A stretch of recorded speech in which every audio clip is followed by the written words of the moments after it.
রাহাত, ছাড়ো আমাকে। এখানেই কেন নিয়ে আসলে তুমি আমাকে? জায়গাটা আমার মোটেই ভালো মনে হচ্ছে না। ভয় পাস না নাদিয়া, আমরা এখানে বেশিক্ষণ থাকবো না, বৃষ্টিটা কমে গেলেই চলে যাব। দরজাটা আটকে গেল কেন? নিশ্চয়ই কোনো গড়বড় আছে। দেখতো ফোনে নেটওয়ার্ক আছে কিনা, থাকলে কাউকে একটা কল দে। ফোনে তো একটি নেটওয়ার্কও নেই, তাহলে কল আসছে কিভাবে? তোমরা ঠিক সময় এসেছো। কে আপনি? এই বাড়ির সত্যটা কি তোমরা জানো? 5 বছর আগে এই বাড়িতে একজন মানুষ মারা যায়, তার সাথে ছিল তার সবচেয়ে কাছের বন্ধু। রাহাত, তুমি কি কিছু জানো?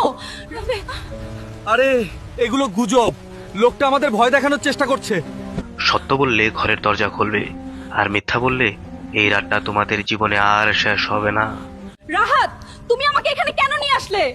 অযথাই তোমার সাথে এইখানে এসে আমি ফেঁসে গেলাম।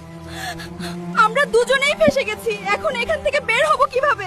খুব শীঘ্রই আসছে এই সিরিজের পার্ট 2।